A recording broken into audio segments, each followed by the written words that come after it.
Hi everyone. I hope all of you are doing good and I hope all of you are safe. So मेरा नाम है मृदुला और I am your mentor for psychology, for CUET psychology, for all kinds of your exams for psychology. तो जैसे कि हमने last class में पता है हमें कि हमने क्या पढ़ा था।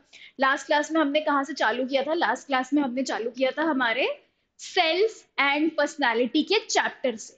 ठीक है, तो अब भाई सेल्फ एंड पर्सनालिटी के चैप्टर से हमने अगर चालू किया है, ठीक है, तो आपको सबको पता है, अगर मैं थोड़ा सा रिकैपिटुलेट करा, जो कि जैसे आप में से बहुत लोग मुझे बोलते रहते हैं कि मैम थोड़ा सा ना रिकैप होना चाहिए, है ना, लाइक थोड़ा सा रिकैपिटुलेशन होना चाहिए, थोड़ा सा रिकैप होना चाहिए, और एक्स वाई जी ऐसी बहुत सारी चीजें होना चाहिए। तो अगेन, और I think all of you guys are very right, because last time I was seeing कि आप में से कम whosoever were on the chat, live chat, मेरे को बोलते कि ना आप थोड़ा सा ना एक पास्ट का थोड़ा सा लेके पढ़ाना। तो I am going to do that only with you people now. सबसे पहली बात, हमने सो सेल्फ एंड पर्सनालिटी, ये जो चैप्टर का नाम यहाँ पे तुम्हें दिख रहा है, तो इसमें मैंने आपको एक चीज बहुत क्लियरली बता चुकी है कि सेल्फ के बिना पर्सनालिटी कभी एग्जिस्ट नहीं करेगी, और पर्सनालिटी के बिना सेल्फ कभी एग्जिस्ट नहीं करेगा, है ना। तो इसका मतलब क्या हुआ? ओके, इसका मतलब मेरे हिसाब से इसका मतलब ये होता है, and I am very sure all of you are going to second me on my this particular thought, कि सेल्फ और पर्सनालिटी जो है वो इंटर रिलेटेड है। ठीक है, अब आप बोलोगे इंटर रिलेटेड है, तो सेल्फ का चैप्टर है, पर्सनालिटी का कोई ज्यादा पर्सनालिटी की बात करता है, कोई ज्यादा सेल्फ की बात करता है। तो भाई सेल्फ और पर्सनालिटी इंटर रिलेटेड है, सेल्फ और पर्सनालिटी इन अ वे इंटर डिपेंडेंट है, राइट। तो क्योंकि वो इंटरडिपेंडेंट है, तो हम दोनों चीजें पढ़ते हैं, हम सेल्फ भी पढ़ते हैं, हम पर्सनालिटी भी पढ़ते हैं, है ना। तो हमें सबको पता है सेल्फ, ओके, लाइक बहुत सारे काइंड्स ऑफ सेल्फ होते हैं, है ना। हमने cognitive and behavioural aspects of self भी पढ़ा था। ओके, हमने सेल्फ एफिकेसी देखी, हमने बहुत सारी चीजें देखी। तो इन द सेम वे अब हम आते हैं पर्सनालिटी की थ्योरीज पे। ओके, तो थोड़ा सा डिटेलिंग है इन थ्योरीज में, इसलिए मैंने आपकी एनसीईआरटी में से कोट करके चीजें लिखी है। Okay, please understand there is a reason I have quoted your NCERT की lines in this. Again, very important, क्योंकि आपको वही लाइन, उन्हीं लाइन से क्वेश्चंस आते हैं। फेयर इनफ, चलो आगे बढ़ते हैं। सो सबसे पहले टाइप अप्रोच, ठीक है। अब I would really pose a question in front of you people कि भाई टाइप अप्रोच की क्या बात हो रही है, ठीक है। तो आप में से बहुत से लोग ऐसे बोलते हो ना कि टाइप, इस टाइप की अप्रोच, उस टाइप की अप्रोच, या इसका जो पर्सनालिटी, यार ये बंदा है ना, ये बंदा उस टाइप का है। ओके, ये बंदा बड़ा लेजी टाइप का है, या ये बंदा बड़ा एनर्जेटिक टाइप का है। तो इन सारी चीजों में एक बहुत कॉमन चीज जो आती है, वो कॉमन चीज क्या आती है? Can you think about it? Common चीज क्या है? हमने बोला वो लेजी टाइप का है, वो एनर्जेटिक टाइप का है, वो बड़ा डिप्रेसिव टाइप का है, यार मेरे से बात ही नहीं करते बनती उससे, ठीक है। वो जाओ तो वो मुझे भी डिप्रेसिव टाइप का बना देता है, and and the things keep going on and on and on, right. तो यहाँ पे जो सबसे कॉमन चीज आई, अब आप मेरे को बोलोगे कि मैम क्या कॉमन चीज आई? इसमें तो कोई कॉमन चीज नहीं थी।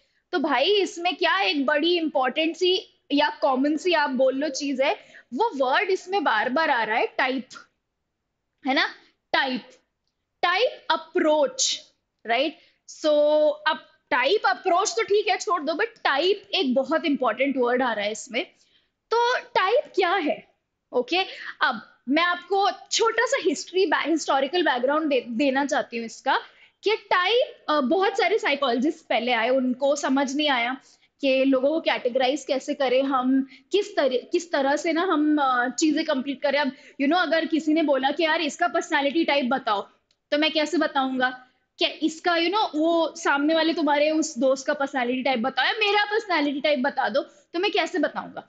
तो बहुत सारे साइकोलॉजिस्ट आए, छोटा सा हिस्टोरिकल बैकग्राउंड है, इसमें कोई डेट वेट याद नहीं रखनी, but just on a historical side, आके उन्होंने बेसिकली ये सोचा कि यार हम ना कुछ ब्रॉड पैटर्न्स ऑफ बिहेवियर के तरीके से ना लोगों को इस टाइप में कैटेगराइज कर देंगे। ओके, कुछ ब्रॉड पैटर्न्स देखिए बिहेवियर के, और इन ब्रॉड पैटर्न्स के अनुसार हम लोगों को इस पर्टिकुलर कैटेगरी में कैटेगराइज कर देंगे, इस पर्टिकुलर टाइप में कैटेगराइज कर देंगे, है ना।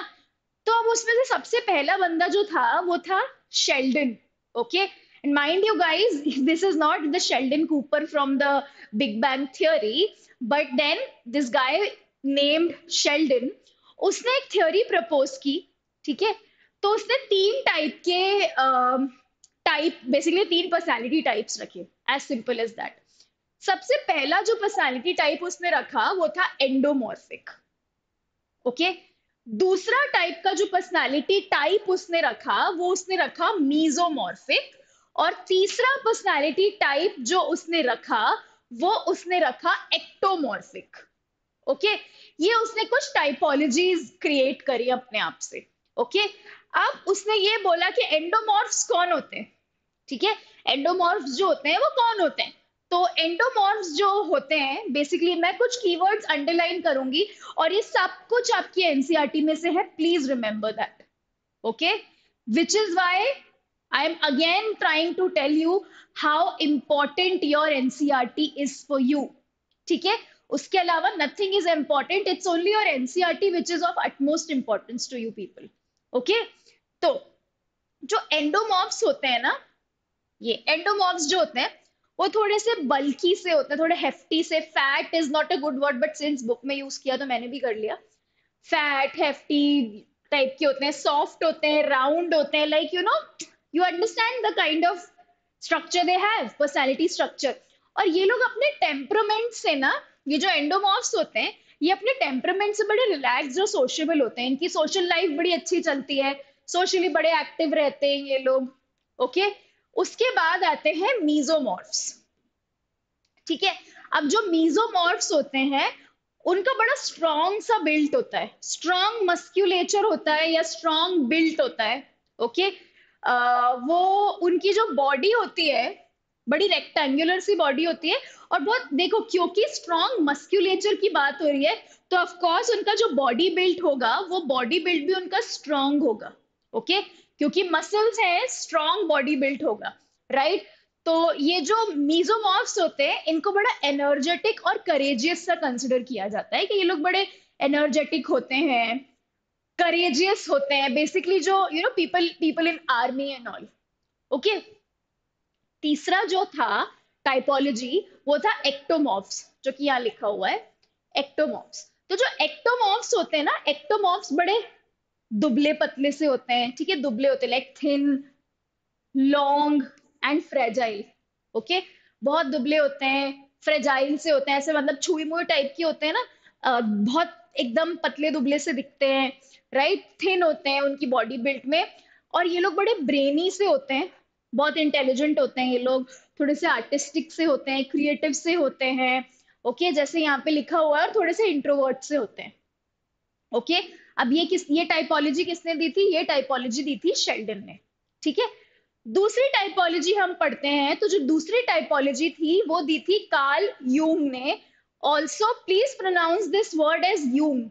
ओके, ऑफ कोर्स स्पेलिंग इसकी JUNG है, पर जे इसमें साइलेंट है। ओके, तो Jung has proposed another important typology, जहां पे उनने लोगों को ग्रुप कर दिया इंट्रोवर्ट्स और एक्सट्रोवर्ट्स में। ठीक है, एक्सट्रोवर्ट्स एंड इंट्रोवर्ट्स में ग्रुप कर दिया, एंड इस पर्टिकुलर टाइपोलॉजी को बहुत वाइडली रिकॉग्नाइज किया गया है, बहुत ज्यादा वाइडली रिकॉग्नाइज किया हुआ है। एंड इस टाइपोलॉजी के अकॉर्डिंग जो इंट्रोवर्ट्स होते हैं ना, हमें सबको पता है बेसिकली इंट्रोवर्ट्स एक्सट्रोवर्ट्स क्या होते हैं, but just to tell you about this typology, Carl Jung ने बोला जो इंट्रोवर्ट्स होते हैं सोशली आउटगोइंग नहीं होते, सोशली विड्रॉन होते हैं, they tend to be alone. Okay, लोगों को अवॉइड करते हैं, they withdraw themselves in the face of emotional conflicts. Okay, और थोड़े से शाय टाइप के होते हैं introverts. Whereas on the other hand जो एक्सट्रोवर्ट्स होते हैं, जैसे यहाँ पे लिखा हुआ है socially very very outgoing, okay, बिल्कुल शाय नहीं होते हैं, सोशली बड़े आउटगोइंग से होते हैं। और ये उन ऑक्यूपेशंस की तरफ खींचे चले जाते हैं जहां पे लोगों से डील करना हो। You understand? लोगों से डील करने वाला जो ऑक्यूपेशन होता है वहां पे ये अपने आप खींचे चले जाते हैं। ओके। एंड बेसिकली जब स्ट्रेस भी होता है तो स्ट्रेस बस्टर्स ये बाहर जाके लोगों के बीच में ही अपना स्ट्रेस बस्टर्स ढूंढ लेते हैं। और काफी सोशली आउटगोइंग लोग होते हैं ये लोग। इनको इनको ना लोगों से बेसिकली ना शर्म नहीं आती, लाइक शाय नहीं होते ये लोग। ओके। ये टाइपोलॉजी दी थी कार्ल यूंग ने। लेट अस सी नेक्स्ट।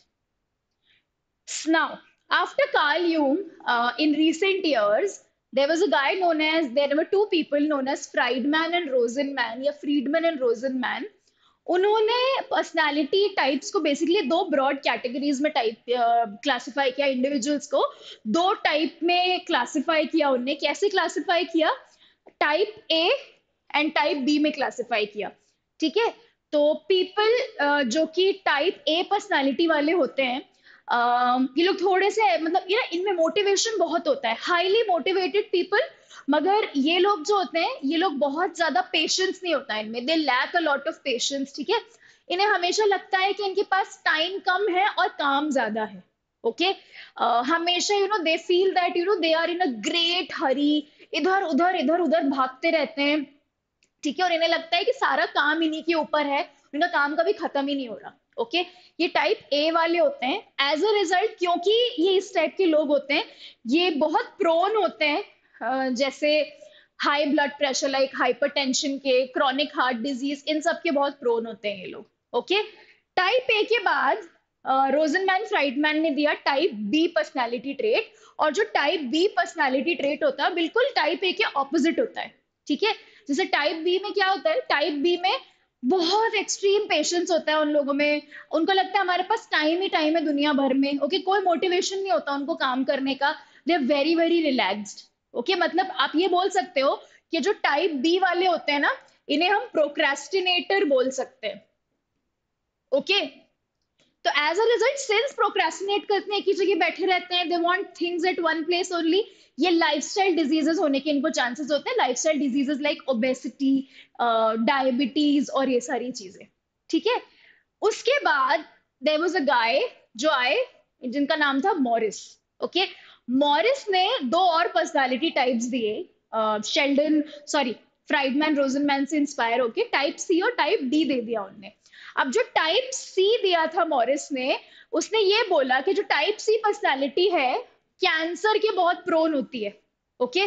क्यों कैंसर के प्रोन होती है? क्योंकि इंडिविजुअल्स इन दिस पर्सनालिटी बहुत ज्यादा कोऑपरेटिव होते हैं, किसी को ना नहीं बोल सकते हैं, अनअसर्टिव टाइप के लोग होते हैं और अपनी फीलिंग्स को बहुत ज्यादा सप्रेस करके रखते हैं, अपने नेगेटिव इमोशंस को बहुत ज्यादा सप्रेस करके रखते हैं, अपने गुस्से को, अपनी एंजाइटी को, इन सबको सप्रेस करके रखते हैं टाइप सी।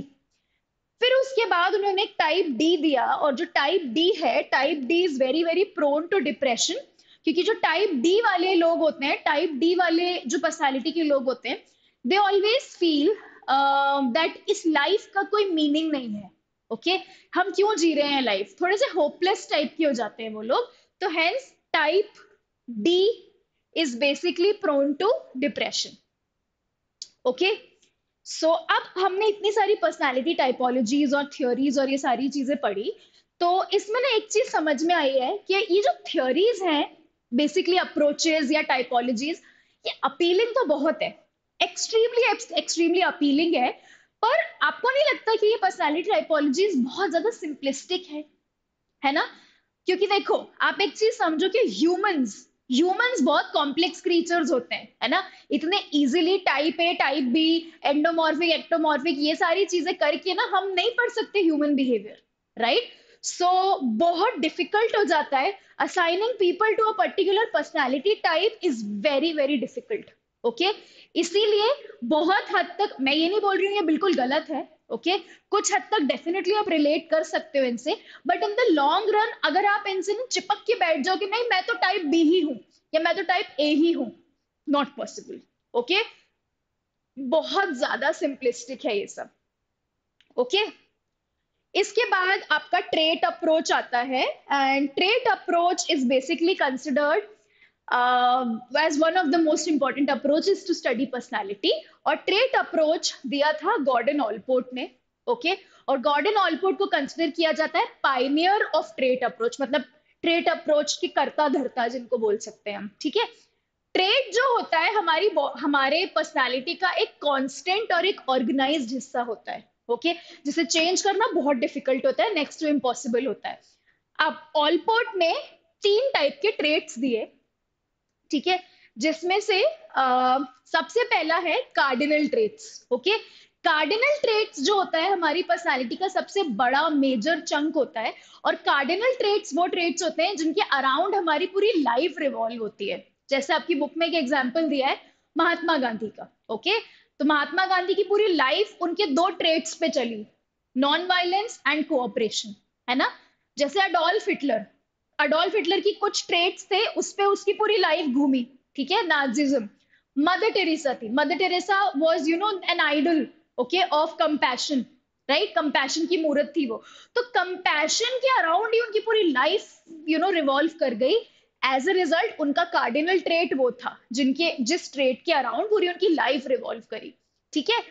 इसके बाद आया सेंट्रल ट्रेट, और जो सेंट्रल ट्रेट होते हैं वो लेस परवेसिव होते हैं इफेक्ट में, बट स्टिल एक मेजर चंक होता है। कार्डिनल ट्रेट से थोड़े कम नीचे आते हैं, लाइक सेकंड नंबर पे आते हैं, इसलिए सेकंड नंबर पे लिखे हुए हैं। तो आपने देखा होगा आपके स्कूल्स में, आप लोग स्कूल्स में जैसे आपको कोई लेटर ऑफ रिकमेंडेशन लिख के दे रहा है यूनिवर्सिटी में जाने के लिए, ठीक है, कोई टेस्टिमोनियल लिख रहा है आपके लिए, या सिंपल सा आप जब स्कूल पास आउट करते हो तो आपको एक कैरेक्टर सर्टिफिकेट मिलता है, राइट। कैरेक्टर सर्टिफिकेट में आपकी सारी क्वालिटीज लिखी रहती है कि ये no this so and so child comes across as a very warm, sincere, diligent, hard working student. ये आपके सेंट्रल ट्रेट्स होते हैं, okay. And the last one that you have are known as the secondary traits, okay. और secondary traits आपके least generalised dispositions होते हैं।